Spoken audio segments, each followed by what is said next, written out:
Hello, this is Magenta Pixie.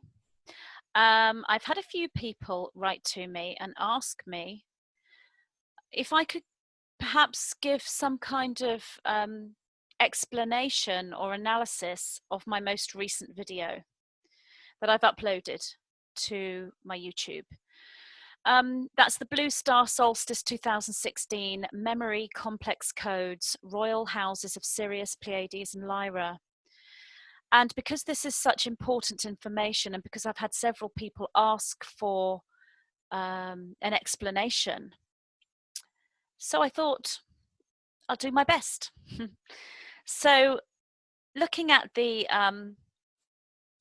beginning of this channeling, as you move forward towards your winter solstice, 21st of 12th, 2016, and into your year of 2017, you begin to fully integrate and activate several royal planetary bloodlines within your starseed communities. So that's pretty self-explanatory, but there are obviously people who would like more explanation of this. So we're looking at a time period from now, and it's my understanding that it's been a steady increase in energy since the Lion's Gate portal, moving through into the supermoon. So we've had some very high energies in August, September, October, and this month, November. It's been a steady increase in energies. And so as we continue towards the winter solstice point and after that into 2017, and I'm told right up until the spring equinox around March 21st, 2017, there's a real gateway of steadily rising frequencies. And what that means is we are having a rise in frequencies on the entire planet within the cosmos, and we mirror this within our bodies, or vice versa. It's occurring within our bodies and we mirror this within the planetary system. We begin to fully integrate and activate several royal planetary bloodlines. So what are royal planetary bloodlines within your starseed communities?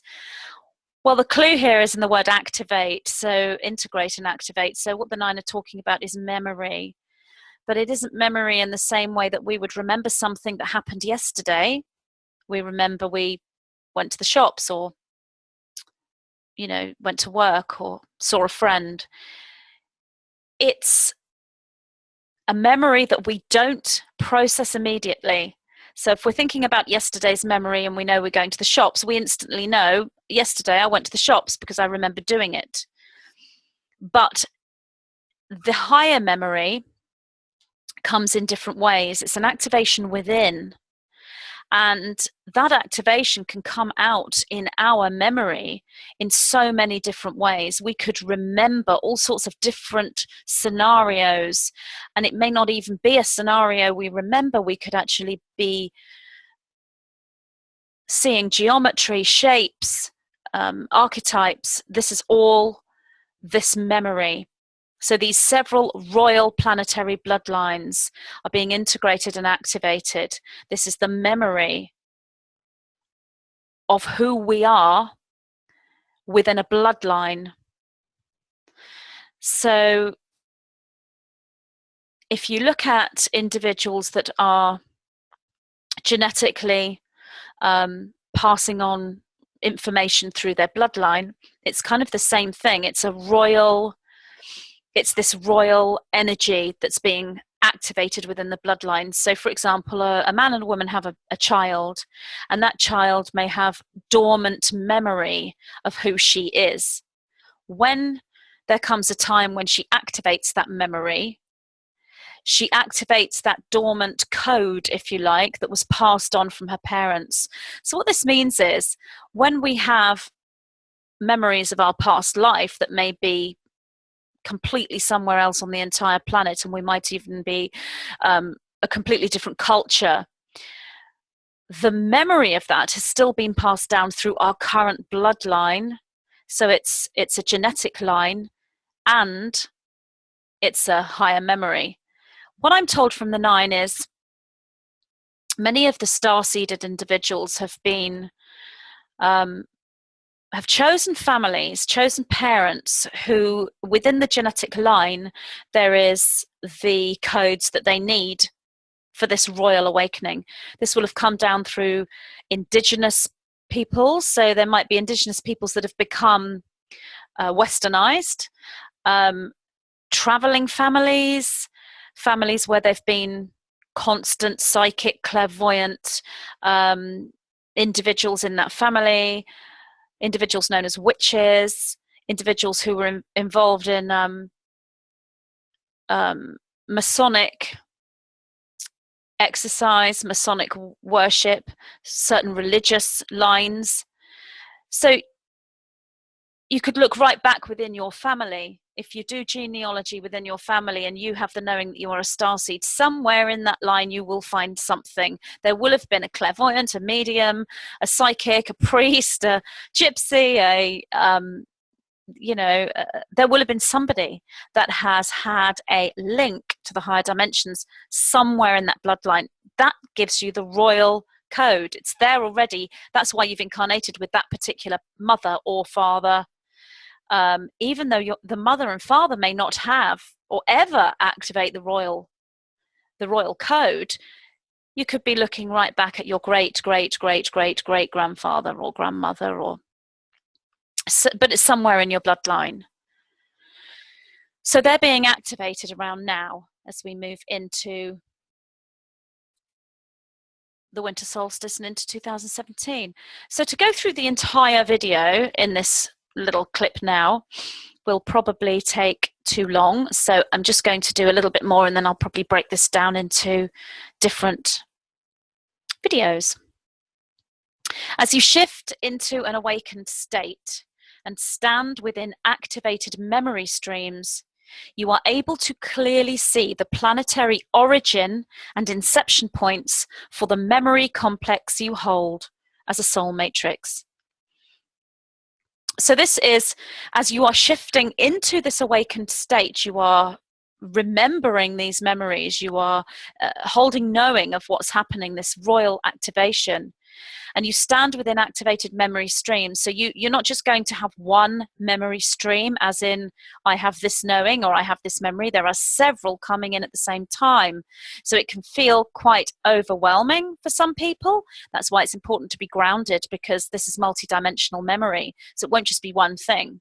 So a linear memory is I went to the shops yesterday and I remember going to the shops yesterday. A multidimensional memory comes in on several streams. So I remember this color, this shape, this person, this archetype, this city, this crystal, this code, all at the same time. And you can't process that all at once. It all comes in one moment, and then you begin to process it afterwards. And you can sit there for ages sort of looking at what was a 2-minute memory in your interpretation of time, and you'll unravel it into sort of a 30-minute to 1 hour memory. If it had all come through in a linear sense, that's how long it would have taken. But that's not how multidimensional memory works. So as you stand within activated memory streams, you are able to clearly see the planetary origin and inception points. So what are they? So we're all from the same place, every single one of us. We all come from source. On a linear level, we can look at ourselves or at someone else, if we can see their energy, their matrix field, and look on a linear line where their origin point is. Origin point or inception point for the memory complex you hold as a soul matrix. So what that means is there's a soul matrix, which is a matrix. It is a non-physical, externalized consciousness. It's you without your body or any body. It's an expansive consciousness that is, I guess the easiest way to explain it is to say it looks like a large wheel. It looks like a big snowflake, a matrix, a grid, but it is you and it has awareness. So there's no body. You wouldn't have an awareness of having legs and arms and and hands and eyes, but you would have awareness of this externalized being that's still within a certain field of awareness, because you become the matrix when you leave the oneness. Even though the oneness itself is a matrix, that matrix copies itself. So you're a copy of the original matrix, but the original matrix, the copy, are one and the same. So a memory complex, now what that is, according to the 9, and they've only really just started to use this term. Before, they would just say a soul holding individualized memory. So a memory complex is, you have a soul, and when that soul incarnates, if that soul repeats certain patterns, behaviors, thought processes again and again and again without any expansion going on, then that soul, say it's the first beginning inception for that soul, after a while that soul will reform itself, remap itself, possibly recycle itself. It's not such a good term, recycle, but it fits in a way. And the soul will begin again as a new memory complex. So you could have, say, soul A. And if that soul hasn't moved into expansion within a certain amount of time, if you like, then that soul will keep a bit of A, but might add on a bit of B and a bit of C and a bit of D and make a new soul called E. That's kind of how it works. But when the soul starts to move into expansion, and say that is then soul E, the minute that expansion's clicked in, that soul remains E, and that soul remains soul E all the way through, because it's becoming individualized and it holds memory through expansion. So this soul becomes a memory complex. So the original soul there is no origin point. It's just a never-ending, infinite stream of oneness, stream of consciousness that has no beginning and has no end. But on a linear level, when a new copy of that matrix is created or birthed, if you like, the minute it starts to move into expansion, it will hold individualization, because it won't recycle. There's no point in recycling once expansion has begun, because it's on a journey to individualization. It's only when expansion doesn't occur and cycles are repeated and descension occurs that, okay, that particular formation of soul aspect isn't working, so let's fiddle around and make a new one. That's kind of a bit of a metaphor as to how it is. So once you begin expansion as a soul, you become a memory complex and you have an inception point. That's the inception point the 9 is speaking about here, the planetary origin or inception point for that particular memory complex. So say your name is Susan in this lifetime. As Susan, your inception point may be the Pleiades. But prior to you becoming a memory complex that Susan is part of, you would have been another soul and another soul and another soul. But because the soul stream that involves Susan has moved into individualization through expansion, then Susan has an origin point. So the planetary origin and inception points for the starseeds are predominantly Lyra, Sirius, the Pleiades. They're the predominant 3 that I see. I've been doing individual readings and consultations for people since 2010. And everyone I've seen has been Lyra, which is rare. I don't see many Lyran souls at all. Pleiades, loads of souls. I'm a Pleiadian inception point as well. Lots of Sirius. I have seen people who link to an inception point that has no name.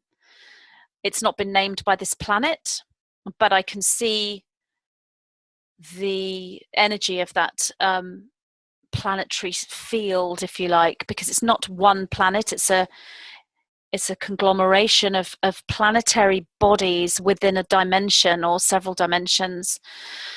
So there is this planetary system that reminds me very much of that film Avatar, where that tree And the nerves of the tree connect the whole planet together, and you have these big blue ET bodies. I've seen a few people from there, but it doesn't have a name, and I'm not given a name for it. Someone might know.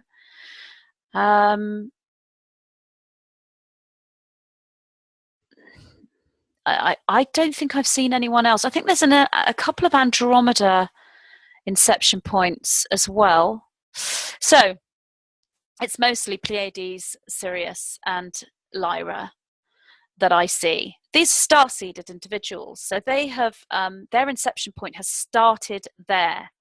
That's because they're star seeds and they're aware, and they were aware before they moved into this lifetime.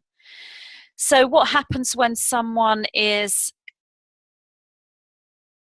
not aware in this lifetime at all and is fully third dimensional? Would they have an inception point within the Pleiades, Sirius, or Lyra? No, they wouldn't, because the linear line takes you back to the inception point based on where you are now. So you can change the inception point. So the minute you become aware and activate that royal code, the royal code shifts the matrix and takes you back to your inception point. So say I see a guy called George. George is not aware whatsoever. He is fully third dimensional, has no understanding beyond the third dimension at all. So George would be, and his inception point would be Earth. He would be from Earth. He would be from this planet. He would be one of the individuals that we are here to assist through this ascension process. But say I see George 6 months later. George has had an awakening. He's gone through a Kundalini experience, and he's started to wake up and do research and do meditation and all the things that you do when you take a spiritual path. And he's activated the royal code. Then I can look at George and think, his inception point is Sirius, because the inception point links in when the royal code is activated. So I think that's enough for one video, and I will bring forward some more videos talking more about this particular channeling and do some more analysis. So thank you for watching. What is the Matrix? Who are the Masters? I, Magenta Pixie, am so very pleased to present my first book, channeled from my guidance system that I refer to as the White-Winged Collective Consciousness of Nine. Discover the true story of our origins as an energy system, how we lost the original template for our destiny, and how we are now in the process of remembering those lost codes. Learn how humanity may reclaim the sovereignty which is rightfully ours, bringing us back into wholeness, integration, and full understanding of who we are, what we are, why we are here, and what we are here to do. Spirituality, metaphysics, and science merge as the sacred geometry, known as the language of light, is downloaded and decoded. The realization and activation of these ancient codes for a new dawn of man is an alchemical process available to us all. Now is the time that collectively we move forward into a fully conscious ascension and embrace the new archetype of Master of the Matrix.